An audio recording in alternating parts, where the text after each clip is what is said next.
Good morning to everyone. Thanks, Nick, for all the great songs. Really appreciate it.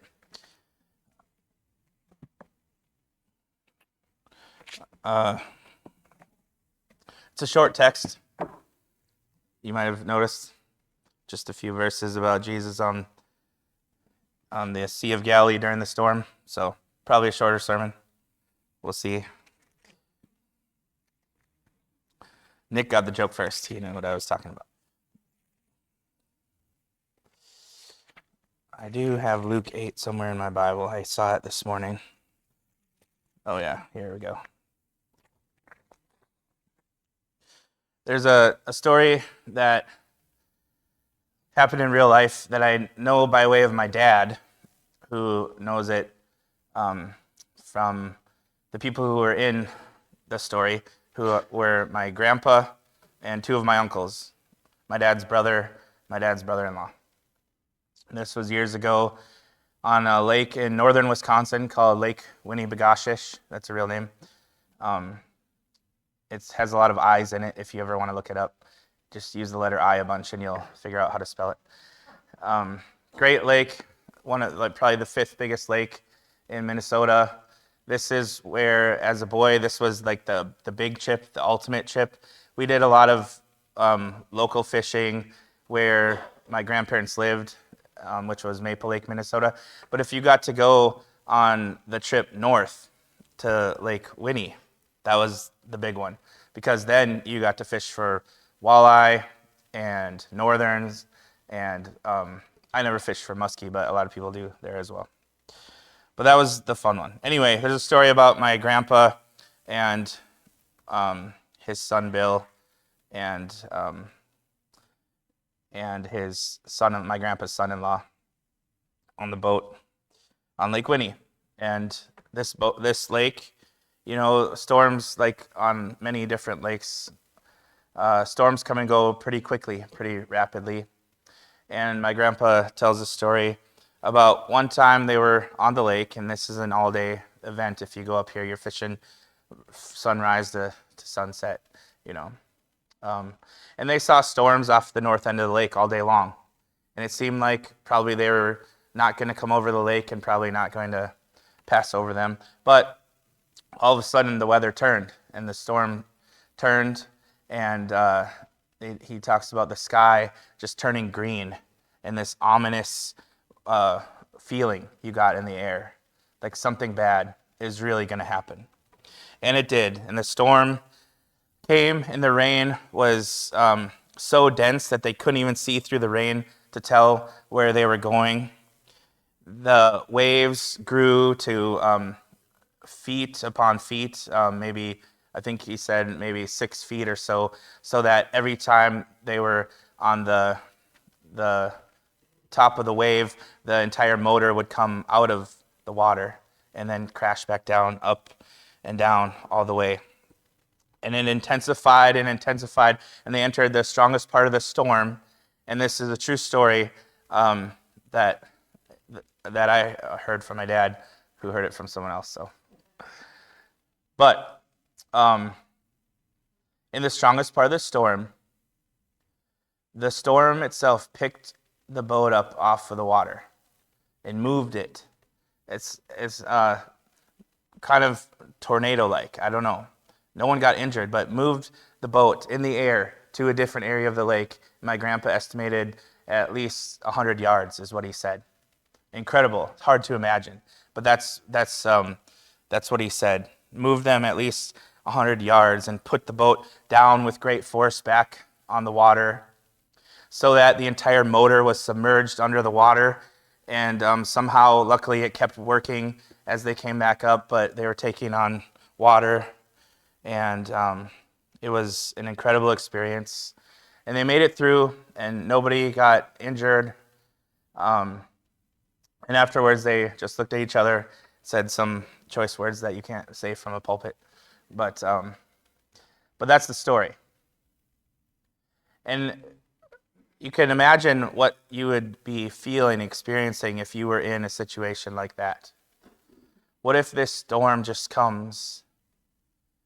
You're not prepared, you're not expecting it, not anticipating it. In fact, you were thinking maybe the storm will, pass by and not even come to where I am in this particular spot on this particular lake. We're talking about a story today about Jesus on the Sea of Galilee in the storm in the text we just read. There's a history of water and our human impression, understanding, or lack of understanding of water. And you see that in ancient maps. There's a slide I have here if you want to take a look at this. In ancient maps, cartographers famously, if there were areas of the sea that were unexplored, uncharted, just considered dangerous or whatever, they would often depict it with these huge pictures of dragons or monsters. And at least in one case, someone wrote on the map something like, "Here be dragons," or "There be dragons," or "Here there be dragons," something like that. But they depict it with these sea monsters and these dragons, the dangers of the water. This has been the whole history of humans. And there were some civilizations that sort of built their civilization around the water and kind of trying to overcome or conquer or control the water. But the vast majority of people were afraid because there's dragons in there. Maybe not literally, but we know what that means, right? It means if you go here, you will be in peril. You are at risk for your own life. There is danger. There is chaos. There is the unknown. And it's the unknown that is the greatest fear and greatest danger in the human heart. The unknown is something we can't control, can't predict, can't force the outcome. The unknown is something we hope will pass us by, but often it shows up. And we're faced with this storm, and we don't know what to do. This is what's happening in Luke chapter 8. Let's look at the text one more time here in Luke chapter 8, verse 22 and following. One of the days, Jesus and his disciples got into the boat, and he said to them, "Let's go over to the other side of the lake." So they launched out, but as they were sailing along, he fell asleep, and a fierce gale of wind descended on the lake, and they began to be swamped and to be in danger. Now the Sea of Galilee was famous for this, way more than any lake you or I have ever been on. The Lake Galilee and the geography there, these winds would just come through the mountains and race down like they're on a chute or a tunnel into the Sea of Galilee and create these unanticipated squalls all the time, and huge, bigger waves than my grandpa ever saw on a boat, 10 to 12 foot waves sometimes. You can imagine what that does to a little fishing boat if you're sitting stuck on the middle of the lake. It's extremely dangerous, and it comes without notice. This is what happens on the Sea of Galilee all the time, even to this day. And so one of those squalls came upon the disciples, and Jesus, when you go out there, there's risk, there's possibility of this. But it actually happened to them. And they were swamped. They began to be swamped and to be in danger. They came to Jesus and woke him. Now this story is so familiar that we almost overlook this. They woke Jesus, saying, "Master, Master, we are perishing."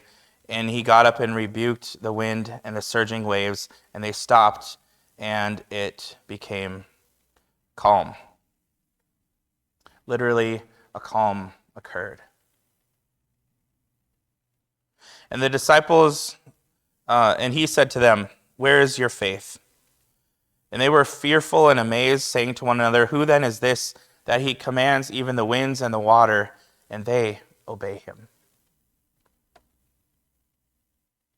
Now we're coming off of the parables that we talked about a couple of weeks ago, the parable of the sower and the parable of the lamp and the light, and we explored those images together. But we noticed how much Jesus is appealing to the Shema in those texts, in those parables, about listening and obeying.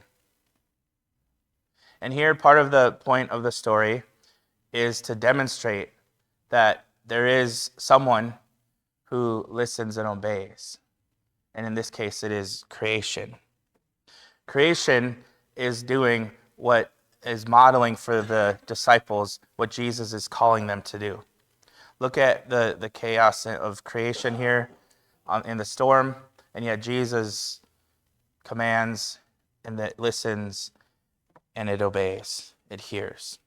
So that's part of the point. This is an example of someone who is in accordance with God's will, in accordance with, attuned to the voice of God, and willing to listen and obey. So there's that cool little echo there. But of course, Luke is also really, and all the gospel writers have this text in Psalm 107 in mind that we read earlier today.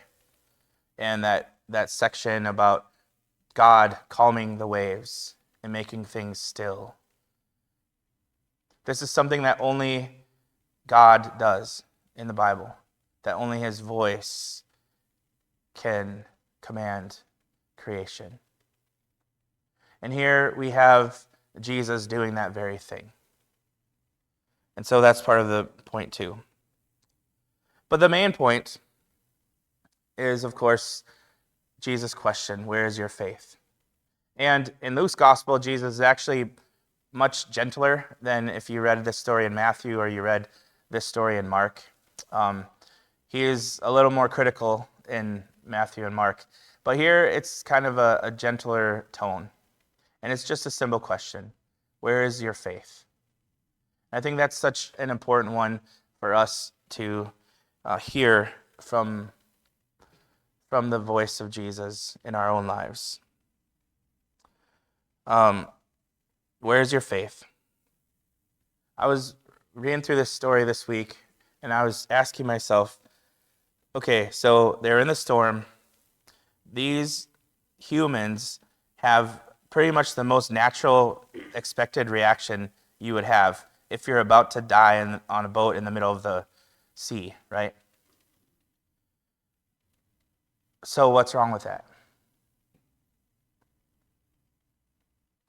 And Jesus is saying, well, maybe you could react differently.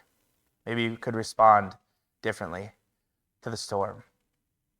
What is it that he is expecting them to do? Where is it he is expecting them to be spiritually to have a different response? And you get the impression that, well, what was he doing during the storm? He was sleeping. What if faith means that you have the ability to sleep in the storm too? Because whatever storm is occurring around you, there is a peace and a calm within. Now, in the literal situation, that sounds ridiculous, right? My grandpa or Peter and the disciples or whoever is on a boat in the middle of a storm, who is going to say, okay, sorry guys, it was time for me to take a nap, you know? It seems so far away from whatever it is that we would normally respond. The situation intensifies in my life, and I intensify. I rise up with it, and there's anxiety and fear and certain types of excited speech. That's just how we are. And the reaction that Jesus has is so far away from the way that we normally respond to the storms, the spiritual, metaphorical storms in life. So what is he expecting? Well, he's demonstrating that it is possible to get to a point, however ridiculous or ludicrous or improbable it seems, it is possible to get to a place where you can sleep during the storm. Not because it doesn't matter, but because there is a calm, a peace within you that is much greater than anything the storm around us can do. And he also knows that the disciples aren't there yet.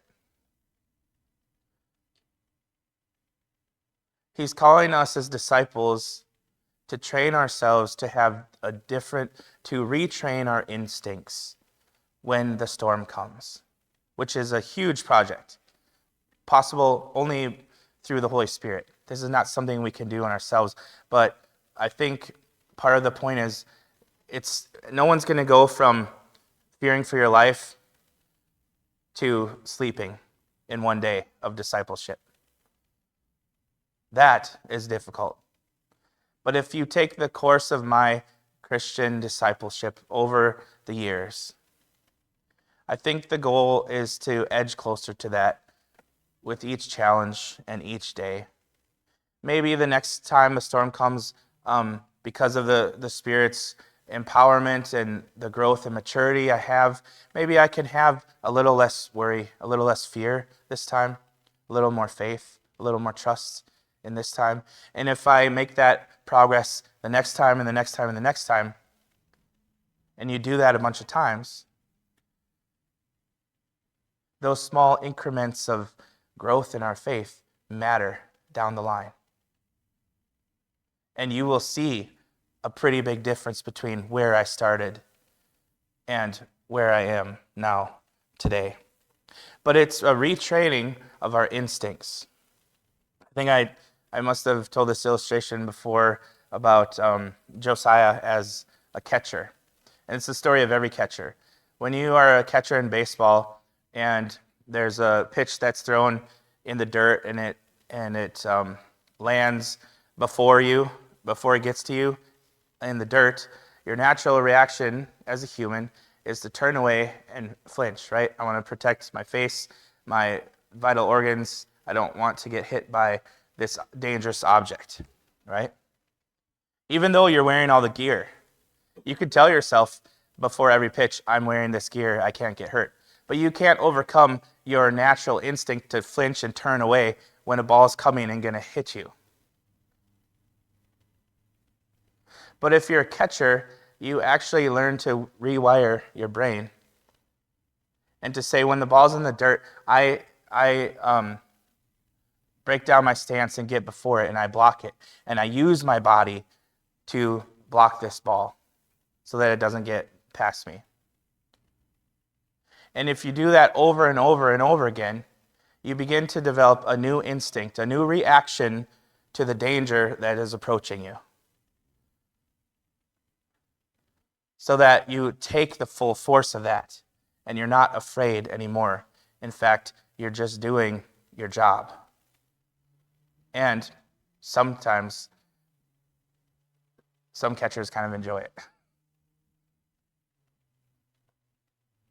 That's what Jesus is asking the disciples to do. And it takes time. You're not going to go from A to B in one day. But there's a slow retraining of our instincts to the storm when it comes. And it is possible, and there's an extreme, ultimate example of Jesus sleeping on the boat during the storm. It's okay if you're not there yet, and if I'm not there yet. But that is something that's possible. And as long as we're moving towards that somewhere along the line, and the arrow is pointing in the right direction, then we're faithfully following Jesus and doing what he's asking us to do. And so with every storm we face in life, every time the unexpected happens, finances, health, relationships, whatever it is, the storms will come. Most of them you wouldn't have predicted. But each time Jesus is going to ask, where is your faith? Where is your faith this time? And it is possible to say, my faith is here. Here it is. I know I'm not sleeping on the boat yet. But I'm getting better. I'm growing. and I'm moving down this line through the work and the power of the Spirit. And here is my faith in this moment, Jesus. I know it's not great or impressive, but it's all I have. And in those moments, Jesus smiles because he knows how hard it is to change those instincts even a little bit, the way we respond to the storms of life. But this is the grace and mercy of our Lord. So as we reflect on this text this week, it's a simple commission. May we continue to trust in the Lord of the winds, the Lord of the waters, the Lord of all of our worries, the Lord of life itself. And when the next storm comes, may we have the answer we hope for when Jesus says, "Where is your faith?" Let's stand and sing.